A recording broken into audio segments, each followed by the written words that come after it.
Hello YouTube, welcome to this random video where I open my little present to myself for finishing the discovery. An R-Tech MIG 180 welder. I've been saving up for some time for it. Not a massively expensive machine, but I bought it brand new, first brand new welder I've ever had. It was about £500, maybe a little more with the gas, maybe near 700 with the gas. And yeah, I promised myself I would get the Land Rover Discovery finished before I got into the welder, so it's been sat here for months. So hey guys, I'm going to get it out. I have opened the box before, but only to check the contents. This has been a long time coming. I think a little video is appropriate. Right, here it all is. This is the new gas bottle. It's rented. Quite a lot of money to start with. I think it's 120 rental, whatever. It comes to 180-ish quid, I think, maybe 170 quid. SGS, yeah, it's all there. So it'll be cheap next time I take it back, but this will last a lot longer. And then here it is, the R-Tech stuff. So this is the welding reel. Yeah. One instruction manual, one welder. Look at that thing, so exciting! There it is. That's what it looks like. Everywhere I went, friends, people with who already own it, people who've researched but haven't got one yet, and the general internet suggested that this is an awesome machine. So this is full of stuff. So there we go. So I believe the bigger of those two goes on the bottle, and the smaller will go off on through that pipe there to the welding machine. Looks very nice. Star Parts G-Tech, so I guess bought in by R-Tech, and that ought to go in there. I'll get that all set up off camera. So that's the entire contents of that box. Spare shrouds, two of them, see? A little tool for changing the tips. There's two spare tips that come with the welder, and then another two there, and here we go, presumably that's 10 or something, and then I ordered 20 maybe, and there's another set there. So a lot of spare torch tips. There is my gas hose. Nice and flexible actually, even out in the cold. I say that, it's been in the house. Nice big earth strap. And a sort of a bayonet fitting by the look of it. Look at that, it's nicely machined. And a huge strong clamp. That's good. My last welder had a crappy clamp. That's nice and strong. And then yeah, one little plug here. I'm going to wire that in. And a huge Euro torch, so I can fit different torches later on or whatever. And it comes with a tip and a shroud already fitted. Oh, I'm looking forward to this. Right, let's look at that. Of course it won't look like that for very long, will it? It'll look dusty and horrible soon, but so that's for arc welding or MIG welding. Spool gun, that's if you're aluminium welding and you don't want the aluminium to go through the feed, you actually have the aluminium spool on the gun you hold. Positive and negative, so you can weld the other way around. I'll have to think about this. Aluminium, I think, you switch them over, and gasless welding, that's it, you switch them over as well. And that is a control, yeah, you plug in the spool gun, I think, to that, so I want you to use that. That's voltage, so essentially when I'm MIG welding, that's going to be power, and that's going to be wire speed. First thing I've noticed as I'm wiring this up, it's got some seriously chunky cable. I've never seen 3-core that chunky coming out of a normal 13 amp plug, so they're really not messing about. These wires, look at the thickness in there, the gauge of cable is great. Nice and flexible as well.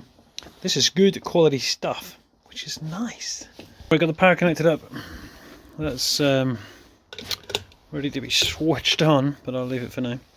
The bottle's got lots of gas in it. It's showing just under 200 bar pressure in the bottle, and I've wound the regulator up a tiny bit. It's in this little hose expand, so that's all connected. Now I can turn the welder around and get the front sorted, and then shortly after that, there we go, I can get in there and put the wire on there, obviously. That's it, it's running, it's ready to go. I've fed the wire through, put the tip and the shroud back on. I've put the earth in, it just connects in and twists until it tightens. It's quite a nice design. I'm ready to go, man.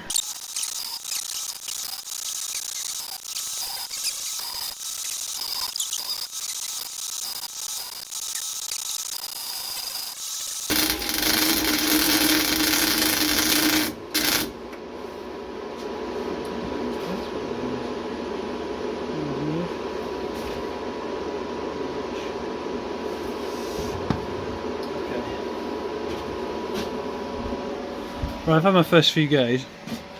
It's lovely. It's lovely. It's new, I'm not used to it, so it is making quite a what's the word, a coarse crackling sound, but clearly it's producing lovely welds. Really good penetration there. And I'm welding over lights, really some nasty old shit. There's loads of slag and stuff in it, so I'll get a different piece of steel now, something a bit thinner, and have a go with something on a lower power rating.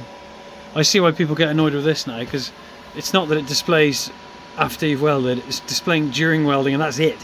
Nothing. So you're welding when you're meant to be looking at your workpiece, and that's telling you the numbers. So actually, really, that's pretty useless. But whatever, you'll remember the settings based on the positions of the clock, you know.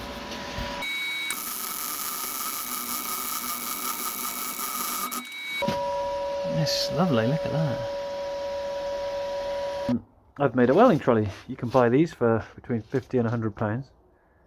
And I heard from my friend, he says it's not very good, it's quite flimsy. So I've made this rather more substantial one. So this is it, folks, the finished item.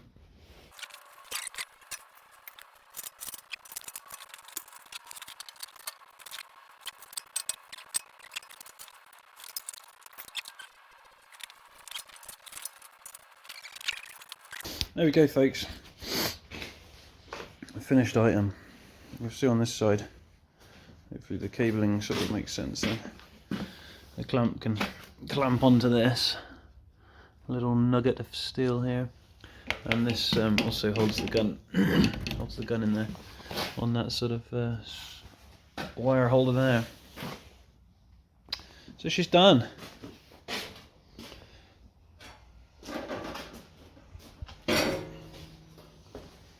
This is another thing I've used my welder for. It's a rowing machine. It's quite new, really. It's only 60 quid. I bought it second hand, but it's hardly had any use. And I started using it, and I felt something was wrong, and it took me a little while to figure it out. But although I could get fully back, I'm quite tall, you see. I could get fully back to full stroke, if you like. But I couldn't when my arms were fully forward in a position where I would be if I was rowing or on a Concept 2 rowing machine. I was a foot to 12 to 18 inches further forward than where the bar rested, which was about here. So I've extended it, cut it, and yeah, put this framework in there. So done lots of bits underneath to make it strong. Here's the finished welding machine. I've done a little bit of welding underneath the steps here to stop those steps from rocking, because that was really annoying. And I've raised the strap up to the top so it goes over your toes rather than right around your foot. And I've also put this strap on here, so it's a lot more like a Concept 2 now, and it feels way better. So the computer thingamajig's there, mounted where it was meant to, where I've moved it to. I've made the laptop mount there, so I'll show you. You can just pop that on there now.